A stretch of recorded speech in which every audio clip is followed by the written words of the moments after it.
Hi, and welcome to Scholastic ASMR. As you can hear, I'm accompanied by the birds in my garden. I'm filming outdoors because it's a beautiful summer evening or night in Sweden. I love that it's still, light outside. It's like they're talking to each other. I wonder what they're saying. I hope it is not too disturbing. If it is, I have a bunch of other videos that you can watch without bird sounds. Yeah, I don't think they'll continue for this whole video. We'll see. So I'm just sitting here drinking my favorite drink, which is a tea made from chicory root. Gosh, they're really loud. Chicory root, it's like a powder that I mix with hot water, some honey, and oat milk because, I'm off coffee. I was off coffee for about 6 months, and then I suffered so much from pollen allergy about 2 months ago, so I started drinking coffee because I felt like I needed the extra energy, and I got addicted again for about a month, and then I did a detox, I stopped drinking coffee. Now I'm back to this chicory root. It's called like no coffee. It has, kind of a similar taste, but not really because coffee is coffee, but I really like it. It's a good substitute.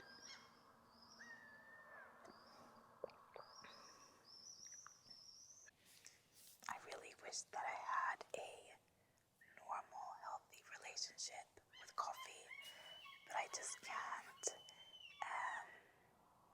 I think if I could stick to like 1 cup a day, I would be fine. Because when I've had like my 2nd cup, I just start feeling really nauseous and kind of like I get a slight headache. And the only thing that will cure my slight headache and the, nauseousness is if I get a 3rd cup. And then it just continues like that. I don't feel that coffee is the best for me because of these symptoms. Like everyone else that I talk to doesn't experience this, so I understand that they can drink coffee, but I guess it's not for everyone. I've actually heard that not everyone can metabolize coffee. So it's like genetic or something. So I guess I'm one of those that, should be a little bit careful with coffee. But I do miss drinking black tea. So I'm thinking of maybe introducing that. And also I would love to learn how to make matcha because I've only had it at cafes. And I just have this idea that it's really complicated. But I'm sure that I could just like buy the powder and, do it in some quick way. I don't know. I'll have to watch a tutorial or something. And something else that I would also love to start with is like cacao. I don't know too much about cacao, and I understand that it's a very sacred, like, ritual, drink, ceremony. But I know of one company here in Sweden that it feels really ethical, and the woman that owns a company has like received the blessing to sell the coffee here in Sweden from the people that make it. I don't know enough about this. I don't want to say the wrong thing. I don't want to be disrespectful. So maybe I'll just stop there. I wanted to talk about or ramble about today is kind of where I'm at, like my inner world, because I feel like I have just gone through like another spiritual awakening, or I think it's better to refer to all of this as maybe like a spiritual evolution, but sometimes you just kind of peak. And I usually get these peaks after I've had like a really rough period in my life. And this spring was really tough for me. I have been so overwhelmed, so stressed. Like I can't even describe it. And I've been so sad and lonely. Like I've really been feeling sorry for myself. I just haven't been in a good place,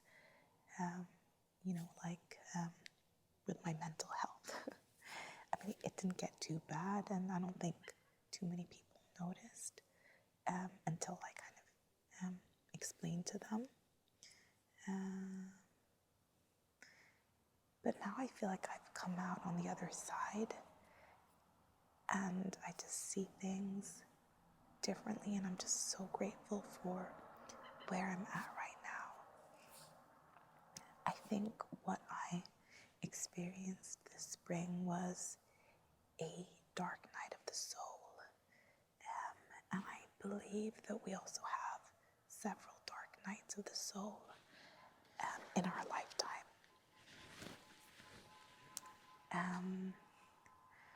I love the holistic psychologist.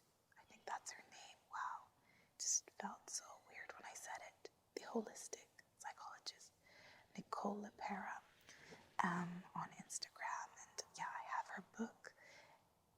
And she's the first person that introduced me to this term, the dark night of the soul.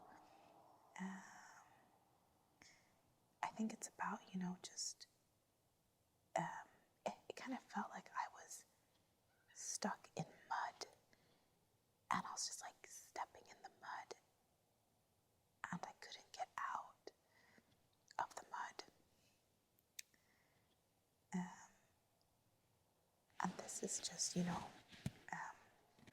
don't feel like I'm the right person to give you like a definition of the dark night of the soul, because I feel like I've mostly have my own experiences.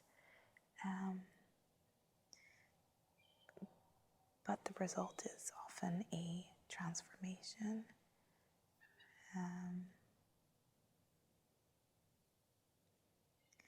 I think you also have to do the work while you're in this dark night of the soul, because if you don't, I guess it can lead to like depression. But I usually understand, even when I'm in very dark moments, that something good is going to come out of this. I'm just like, what is this moment trying to teach me? That's like a question that I often repeat to myself. What is my lesson here? Or what can I learn from this maybe? And I think what kind of got me out of the mud was resting, recharging, really, taking care of myself. I also I've been speaking to a psychologist. I've been for healing, like shamanic healing, talking to friends. I have one friend that is also a coach, and she's been so helpful, in helping me understand my situation. And I've done a lot of journaling, a lot of meditation. And these are just mosquitoes. Sorry, I must have looked crazy.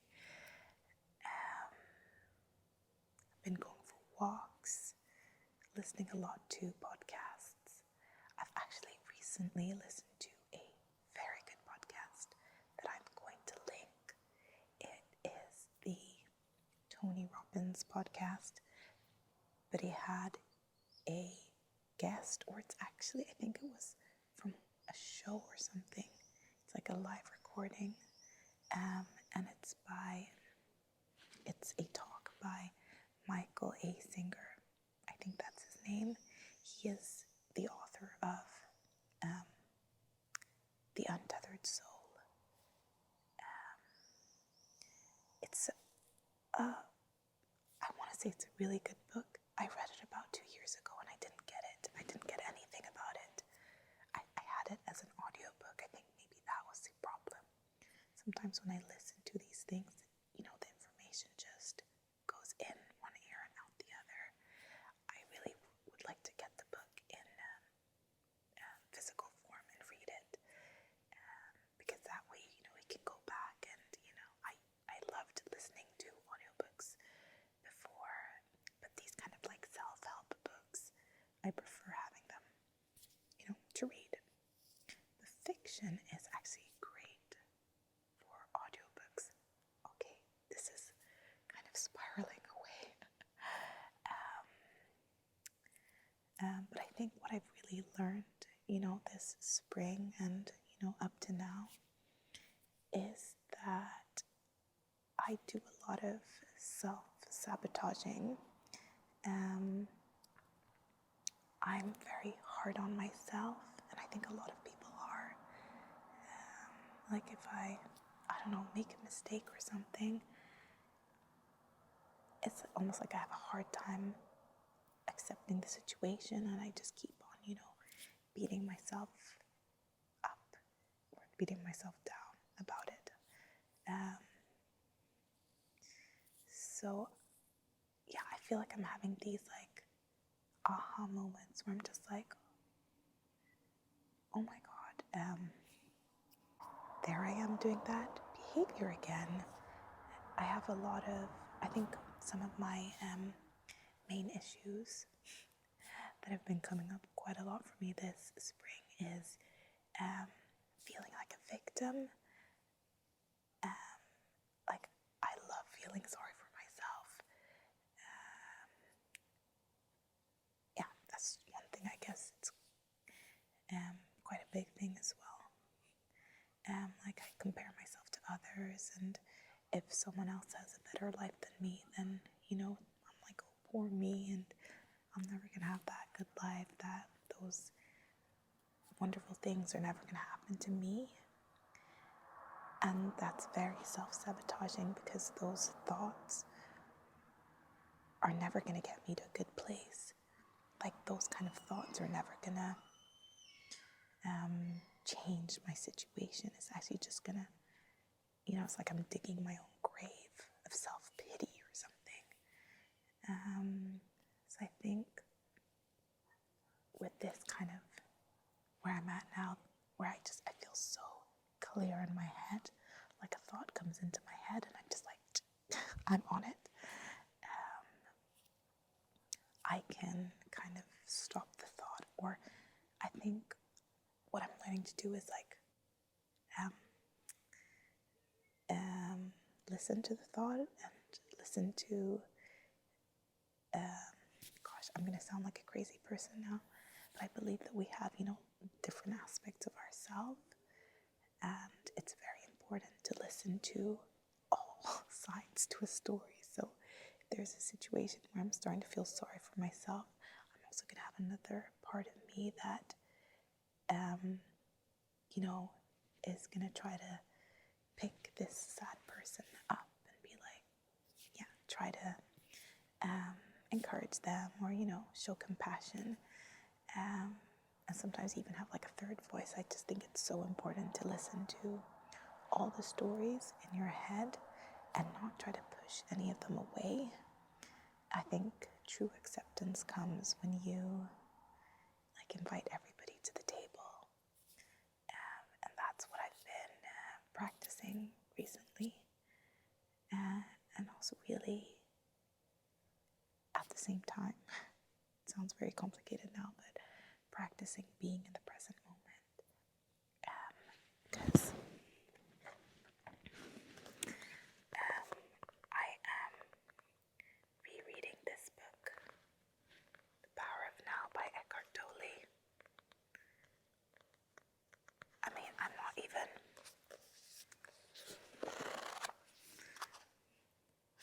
I'm on page 122, so I've read like 2/3 of the book. I tried reading this book several years ago, and I didn't get it at all.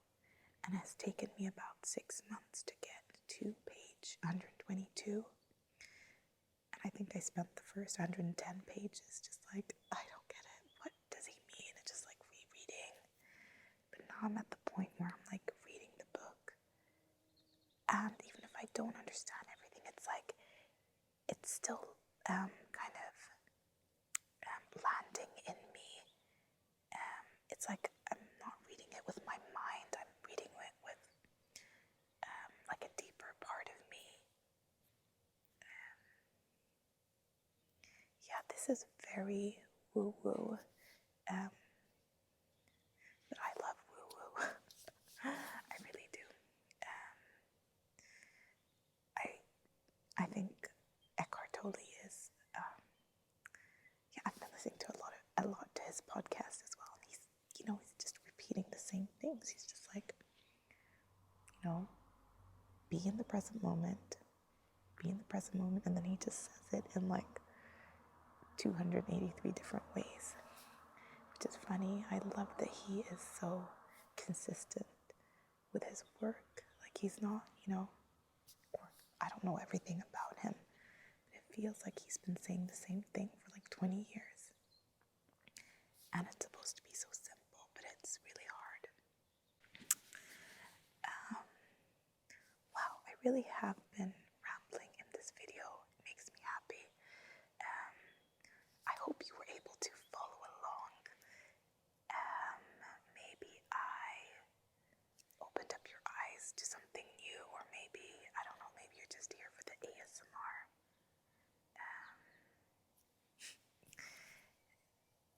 It's getting dark now, and I know that the quality of this video isn't going to be the best.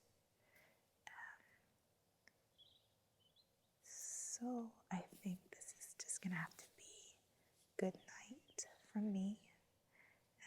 Thank you for watching. Have a nice day. Have a nice evening.